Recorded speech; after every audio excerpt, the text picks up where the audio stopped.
I'm going to give you a little bit of a demonstration on drawing for your portraits. If you are a virtual student, then you can do this on final paper and go ahead. You can practice. It's not going to hurt to practice in your sketchbook before. If you are a face-to-face student and we're not in class, then you can just practice and we'll get you final paper on Thursday and you can get started. I am going to be allowing you to trace the general outline of the face of the portrait. This one is small because two people in the picture.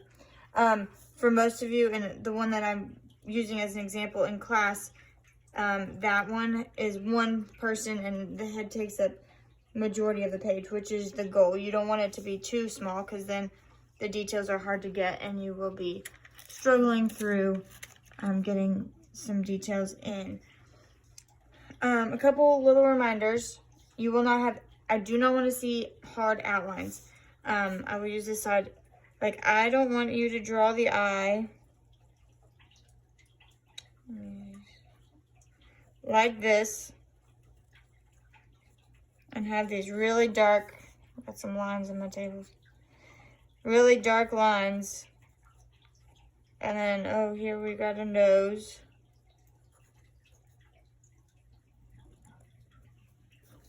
Like, that's what you'd see, but there's no, in the picture, there's no really hard lines on any part of that. So I want you to focus on value and shading. If you printed your picture out in black and white, it's going to help tremendously because you'll be able to kind of compare your gray tone values to the picture.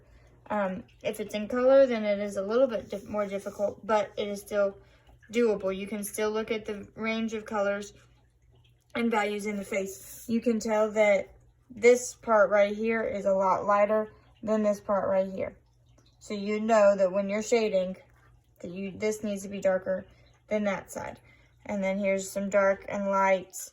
And you can tell easily that this side has a lot of highlights and this side's more shaded. So when you go in to work on your portrait, I want you to focus on little parts at a time. I don't want you to go through the whole thing. So I've got very, very, very light, probably kind of hard to see, very light outlines of where I have placed the mouth, the nose, eyes, ears, things like that. So I'm going to go in and I'm just going to work on one thing at a time.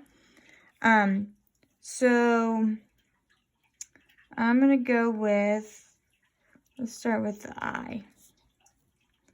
So I want you to look at it as you're drawing it. Don't draw it the way that you think it should be, because it will most likely end up being incorrect. So we've got a little bit darker there. I'm going to add in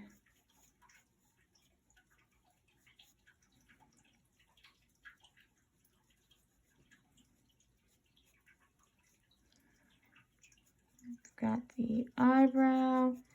Remember, eyebrows have hair, so they should be. Another tip is that your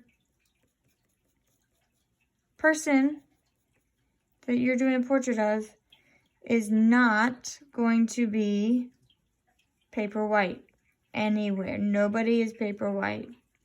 So everywhere you're going to have some kind of value on your paper. So I'm just going to give a little bit, and you can always go back and give more detail, but for right now, I just want to be able to give you a little bit of an example of what I'm expecting. And if you have two different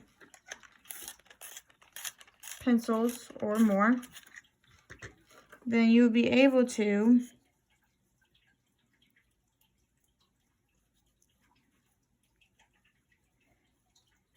give some darker areas and create some highlights by using the contrast of a dark value towards a light value. There's a highlight. There should almost always be a highlight in your eye. So we can start there. Now, even men have eyelashes. You can't see it as well, but it's going to help give a realistic look. You can always go in and have your fingers help you, give you some value detail.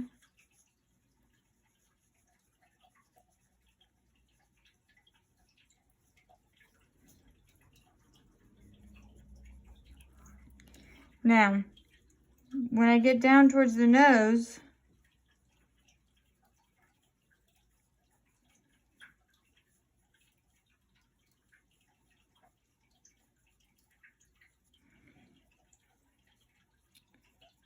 I'm going to give value, and it's going to be shaded.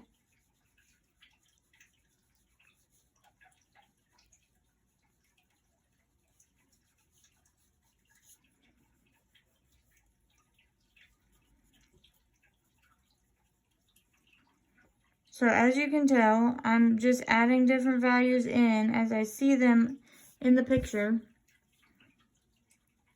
Hopefully it helps for you to see it, visually see it done.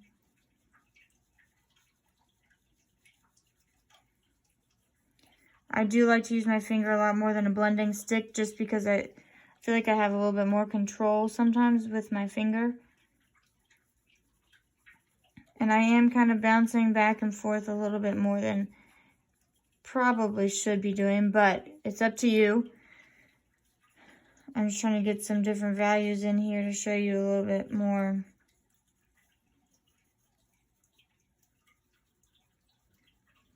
I'll be posting some other videos of my other example, which is a female, but some of you may be doing men.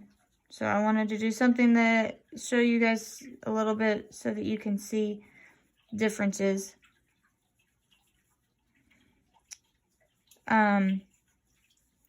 As you notice, I am putting lines, but as you blend them, that's going to be what gives them.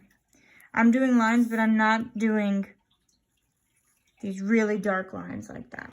You don't want super dark lines. You want to have your lines be very, very loose.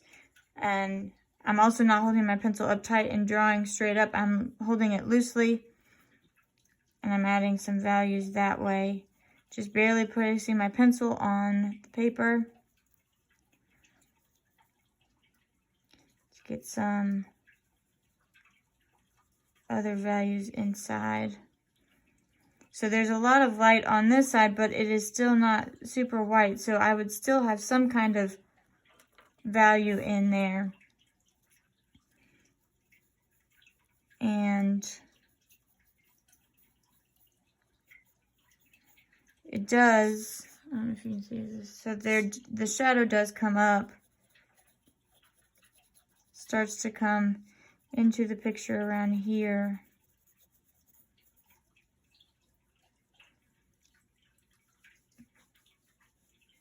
You can see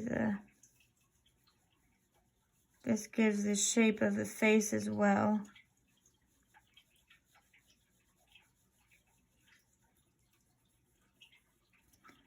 So this kind of should help you get the structure and the shape of the face. So I'm not going to work too much on it. I just want you to see. So I want you to practice this. The nose is going to need a little bit of TLC. But as you develop the face, you're going to keep going back to certain parts to make them a little bit darker. You can always use a kneaded eraser to make it lighter. If I felt like I shaded a little bit too hard right here, we can go and lift some lead off of that as well. I want you to focus and try to work as best as you can to avoid getting really harsh lines and working with value and shading to get the structure and the features on the face, because they are not solid lines. They are all created by different values next to each other. Chiaroscuro is something that we've talked about. That is the contrast between the lights and darks, and that's what you're creating when you're doing a portrait. If you have any questions, feel free to send me a text with a picture of what you're working on. Let me help you. I would be more than happy to. I really enjoy doing portraits and shading, so you will be doing some of this at home, but we will be doing a separate project during the virtual days. So don't stress about this. You will have time when we get back after Thanksgiving break to be able to work on this in class, even if you don't get much time over break. So any questions, please feel free to contact me. Value, light pressure, you can always layer and layer and layer and get darker values, but you want to start out lighter and get darker gradually. So good luck, and if you have not sent me a picture to print out for you in class, then go ahead and send that to me as soon as possible. Thanks.